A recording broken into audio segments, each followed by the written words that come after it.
Baik, bismillahirrahmanirrahim. Assalamualaikum warahmatullahi wabarakatuh.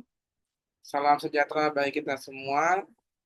Yang kami hormati Bapak Ibu yang hadir pada hari ini. Pertama sekali kami ingin mengucapkan yang terhormat tim Remedial 1, Bapak Profesor Dr. Insinyur Anusir Wan Moins, MSCMM. Tim Remedial 2, Bapak Dr. Alexami, SEMM, serta Bapak Ibu Dewan Penguji yang hadir pada hari ini. Syukur kita dapat berkumpul pada hari ini, yang mana saya, Robi Kurniawan, mahasiswa program Doktoral Ilmu Manajemen Angkatan tahun 2021 dengan nomor induk mahasiswa 21663900019. Baik, Bapak Ibu sekalian, izin kami untuk melakukan share screen pada saat ini, yang mana kami akan menyampaikan materi terkait dengan proposal penelitian disertasi yang kami akan lakukan. Baik, Bapak Ibu sekalian,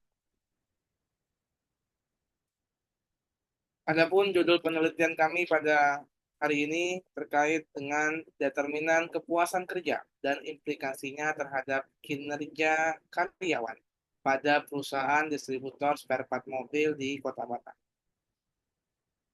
Bapak Ibu sekalian, setiap perusahaan kontemporer selalu dihadapkan dengan banyak tantangan-tantangan berat, yang mana berasal dari tekanan-tekanan kompetitif yang intens. Keberadaan persaingan pasar global yang meluas, kemajuan pesat dalam teknologi informasi, dan tuntutan pelanggan atau pengguna layanan semakin ketat, yang secara kolektif minta lingkungan yang kompleks yang membutuhkan manajemen strategik yang baik.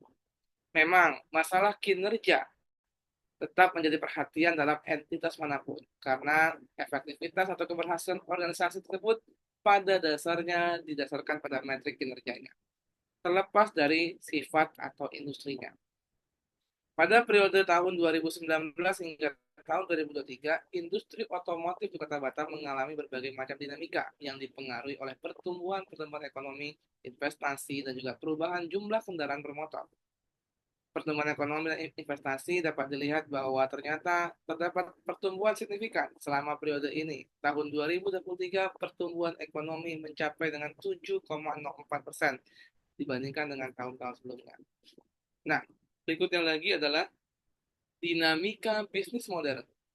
Pada lingkungan bisnis, penuh dengan ketidakpastian dan perubahan-perubahan cepat, yang mana perlu strategi yang fleksibel dan tangguh di dalam era perubahan dinamis ini. Perusahaan yang sukses pastinya memiliki budaya organisasi yang kuat, lingkungan kerja yang kondusif, serta SDM yang proaktif dan adaptif.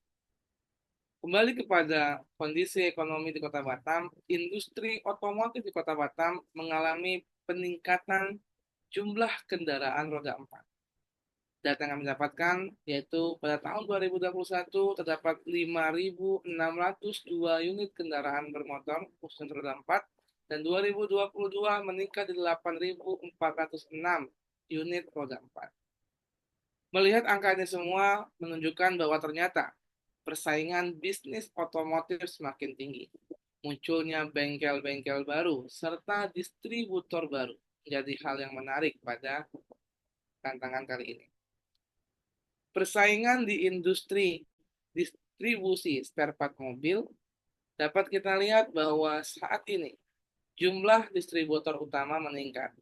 Yang mana pemain utama di Kota Batam saat inilah ada 3 perusahaan besar, yaitu PT Sarang Mas Sejahtera, PT Kapela, dan PT Mitra Kencana. Apa produk yang mereka jual? Yang mereka jual adalah seputar ban, filter, aki, dan sebagainya yang menjadi spare part daripada kendaraan roda 4 sendiri. Sehingga strategi peningkatan kinerja perlu untuk menghadapi persaingan yang ada.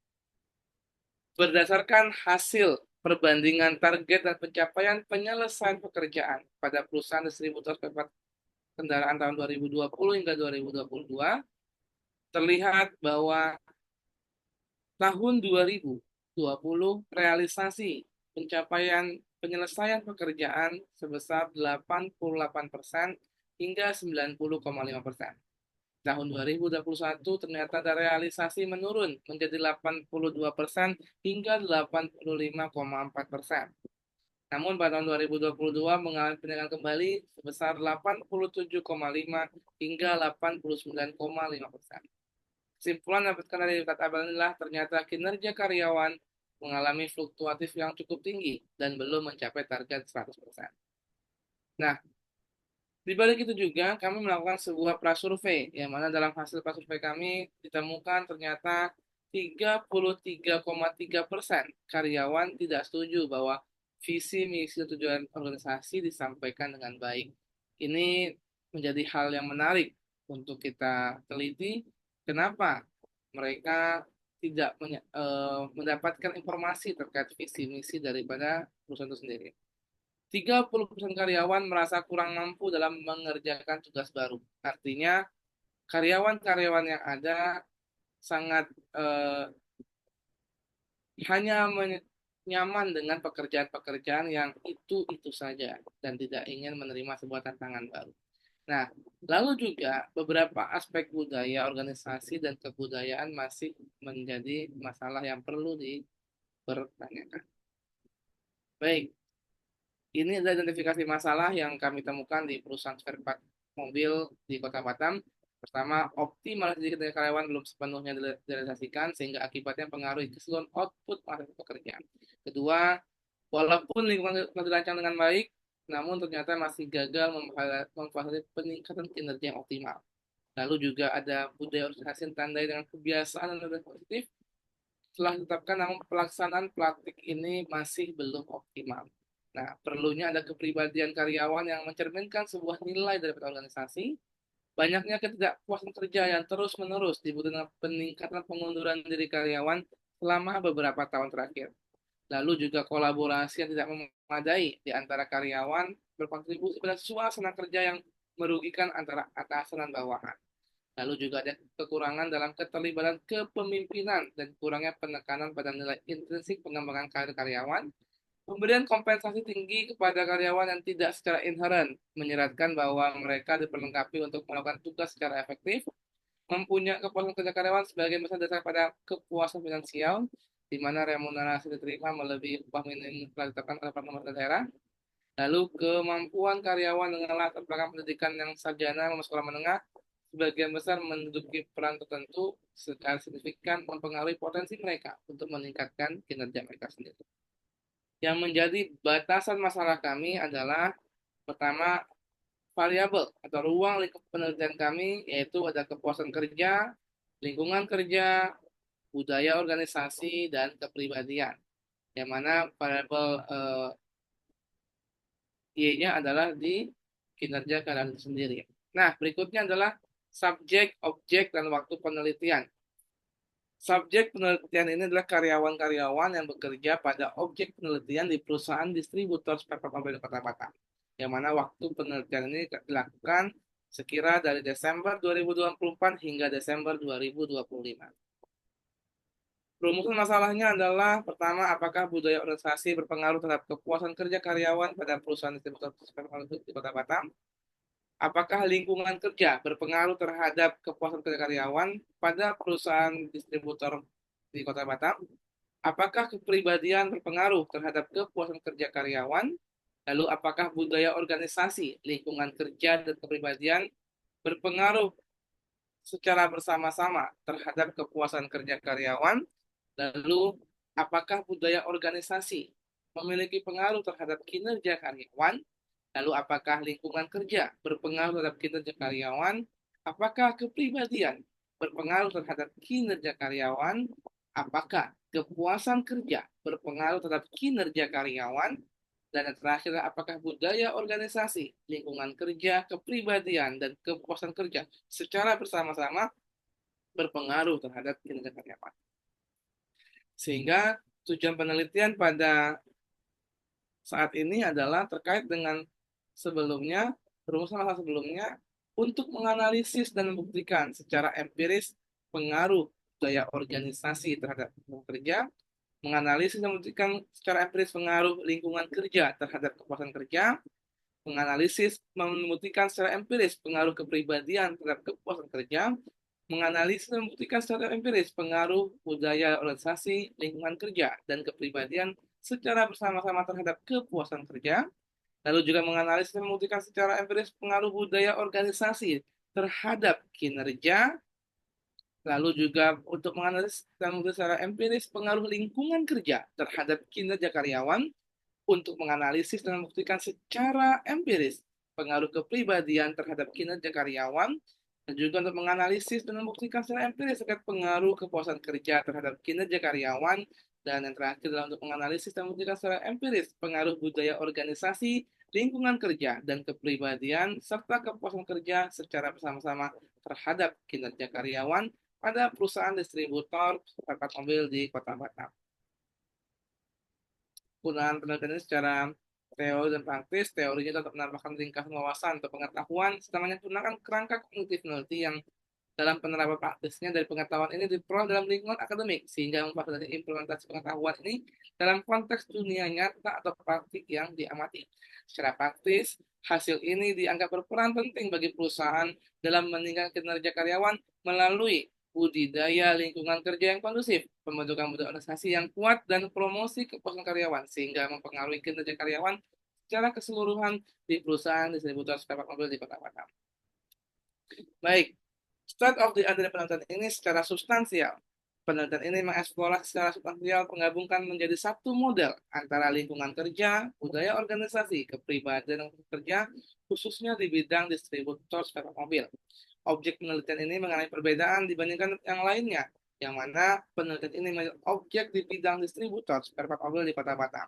Lalu, secara pengembangan teori dan konsep dari lingkungan kerja, budaya organisasi, kepribadian, dan hubungan kerja, dan untuk mengeksplorasi dimensi, yang mana peneliti ingin menyoroti dimensi yang kurang dieksplor, seperti agility dalam budaya organisasi yang penting untuk industri dengan kebutuhan adaptasi yang tinggi, interaksi lingkungan kerja, fisik, dan psikologis dalam pekerjaan dengan tekanan waktu tinggi, dan yang terakhir adalah dimensi kepribadian spesifik seperti emotional stability, openness to experience yang relevan untuk pekerjaan multitasking dan dinamis ini. Nah, novelty daripada penelitian adalah atau keterbaruan yang diharapkan dari penelitian adalah untuk menemukan konsep teoritis dalam pengungkapan kinerja yang diukur melalui lingkungan kerja, budaya organisasi, kepribadian, dan kepuasan kerja. Kemudian, pembuktian empiris terkait upaya dan strategi peningkatan kinerja dari faktor eksternal, yaitu lingkungan kerja dan budaya organisasi, dan juga baik internal, yaitu kepribadian dan kepuasan kerja. Nah, kita akan meninjau pada teori dan kajian literatur, yang mana kita akan bahas tentang grand theory, middle theory, dan applied theory. Dalam penelitian ini, kami menggunakan grand theory, yaitu resource based theory, yang mana ditemukan oleh Warnefeld tahun 1984 dan juga Barnes nomor 1. Yang mana dalam teori RBT ini mengatakan bahwa organisasi memperoleh keunggulan kompetitif melalui pengelolaan sumber daya, baik itu fisik, keuangan, manusia, atau organisasi. Lalu, middle theory yang kami gunakan, middle theory menggunakan human capital theory, kembangkan oleh Becker tahun 93, yang mana mengatakan bahwa SDM bukan hanya sumber daya, tapi merupakan modal ataupun kapital yang menghasilkan return, di mana setiap pengeluaran bertujuan untuk meningkatkan kualitas dan kuantitas. Modal tersebut dianggap sebagai kegiatan investasi.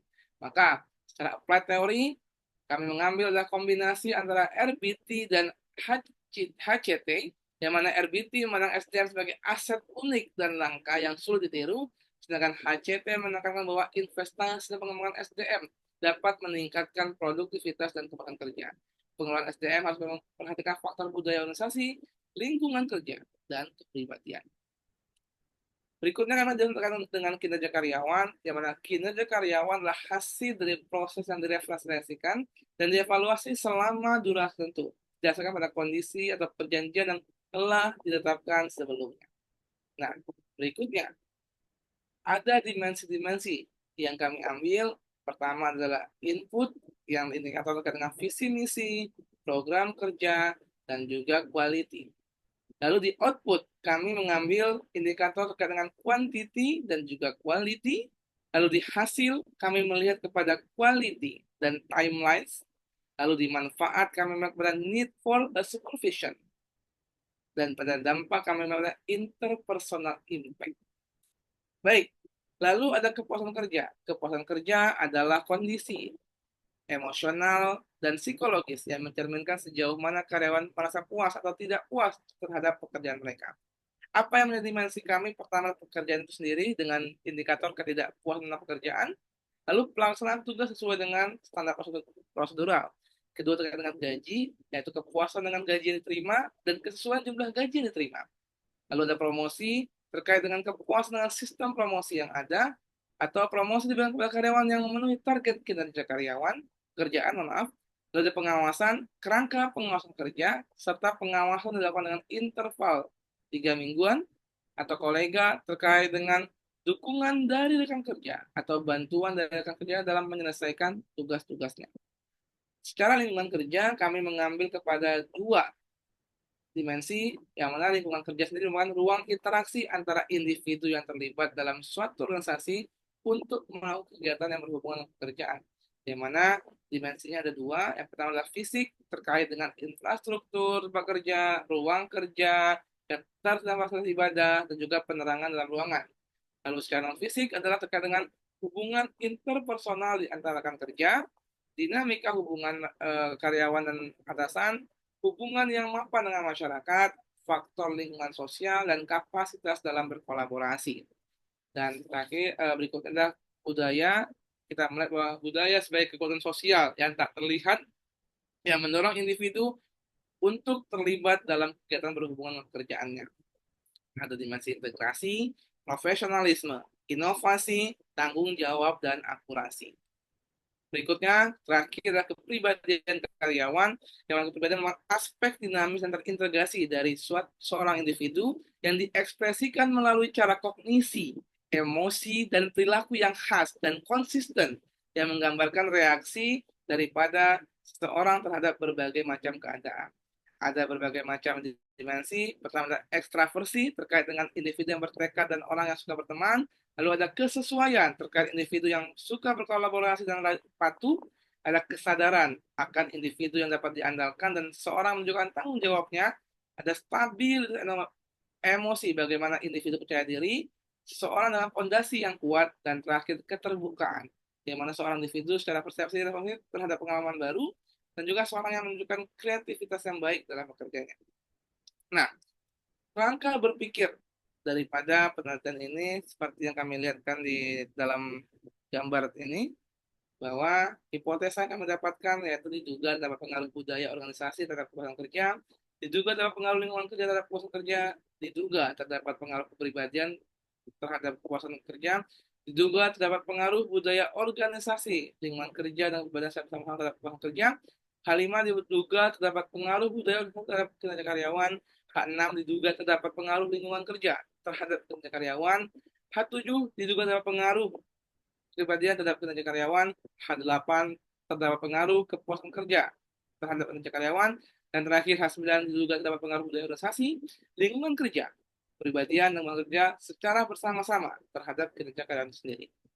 Baik, metode penelitian yang kami gunakan yang pertama adalah pendekatan dan sifat penelitian yaitu deskriptif dan verifikatif dengan metode survei. Lalu populasi yang kami ambil sesuai dengan kondisi yang ada dari 13 sebanyak 240 orang. Yang mana sampel yang kami ambil adalah 210 sehingga kami mengambil dengan total sampling atau sampel genom. 30 diantara digunakan untuk survei pertama atau prasurvei. Lalu teknik pengumpulan data kami lakukan dengan data sekunder dan primer. Lalu untuk uji instrumen, yaitu penelitian dengan uji validitas dan reliabilitas. Dan untuk uji analisa data, kami menggunakan SAM dengan list rare. Analisa dilakukan dengan CFA, baik itu first order maupun second order. Nah, kami akan jelaskan terkait dengan variabel kinerja karyawan. Ini adalah hal yang kami teliti bahwa kinerja karyawan memiliki dimensi input, output, outcome, manfaat, dan dampak. Beserta dengan beberapa indikator dalamnya, ada 3 indikator per masing-masingnya. Dan berikutnya adalah second order dari CFA, confirmatory factor analysis dari kinerja karyawan. Jadi ada 5 dimensi, dengan setiap dimensi terdapat 3 indikator. Variabel kepuasan kerja juga sama, memiliki 5 dimensi, yaitu bekerja itu sendiri, gaji, promosi, pengawasan dan rekan kerja, di mana setiap dimensi memiliki 2 indikator tergambarkan di dalam model second order CFA kepuasan kerja. Ada 5 dimensi dan juga ada 2 indikator per dimensinya. Variabel berdasarkan juga sama, yaitu juga terkait dengan ada 5 dimensi dan 3 indikator per masing-masingnya. Ada integrasi, profesionalitas, inovasi, tanggung jawab, dan keteladanan, dan digambarkan dalam model CFA-nya. Lalu juga ada variabel lingkungan kerja, ada 2 dimensi, fisik dan non-fisik, dengan indikator masing-masing adalah 5, sesuai dengan pada gambar model second order CFA lingkungan kerja. Dan terakhir, variabel kepribadian, dapat 5 dimensi, extraversi, agreeableness, conscientiousness, emotion, stability, dan operational experience, di mana 3 bahasa CFA memiliki 5 dimensi dengan 2 indikator per masing dimensinya. Baik, inilah model struktural atau model hybrid daripada penelitian ini, sesuai dengan kami ambil daripada pertama variabel yang kami teliti, mana ini terdapat variabel 3 variabel di sini, ada eksogen dan endogennya, dan setiap variabel ini gitu ya memiliki 5 dimensi, ada 5 dimensi dan juga ada 2 dimensi untuk fisik. Dan untuk kepuasan kerja ada 5 dimensi, dan sedangkan di kinerja karyawan juga ada 5 dimensi.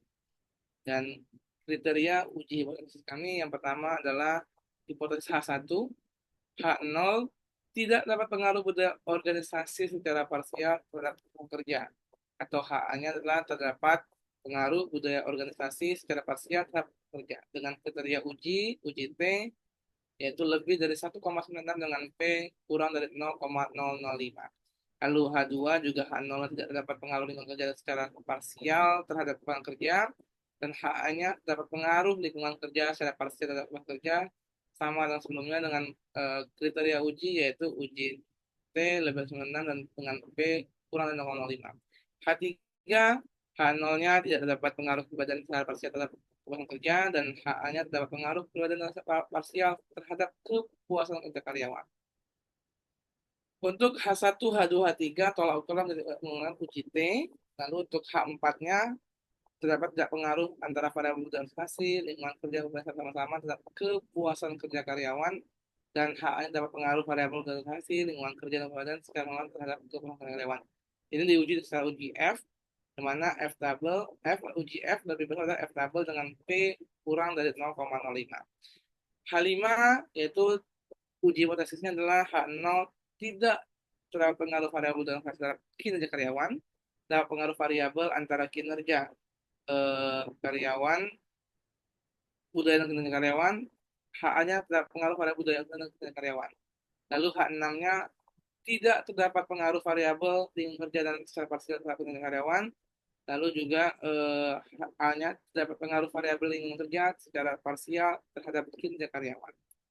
H7-nya yaitu tidak terdapat pengaruh variabel kepribadian secara parsial terhadap kinerja. HA-nya terdapat pengaruh variabel kepribadian secara parsial terhadap kinerja karyawan. Dan H8 untuk H0-nya tidak terdapat pengaruh variabel kerja secara parsial terhadap kinerja karyawan. HA-nya terdapat pengaruh kinerja kepuasan kerja secara parsial terhadap kinerja karyawan. Untuk H6, 5, 6, 7, dan 8 menggunakan uji T, yang mana uji T lebih besar dari 1,6 dengan P kurang dari 0,05. Terakhir, H9 adalah H0 tidak ada pengaruh pada budaya hasil kerja dan keberadaan dan serta kepuasan kerja secara bersama-sama terhadap kinerja karyawan. HA-nya terdapat pengaruh variabel budaya organisasi, lingkungan kerja, dan kemudian kepuasan kerja secara bersama-sama terhadap kinerja karyawan. Diuji dengan uji F, yang mana uji F lebih besar daripada uji F double dengan P lebih kecil daripada 0,005. Demikian hasil presentasi kami. Saya Robi Kurniawan mengucapkan terima kasih dan mohon arahan, petunjuk, pembimbingan dari para tim remedial dan juga para penguji yang pada hari ini hadir dalam sidang proposal penelitian disertasi Saya pribadi, Robi Kurniawan dengan NIM 2166390019. Demikian terima kasih. Kurang lebih mohon maaf. Assalamualaikum warahmatullahi wabarakatuh.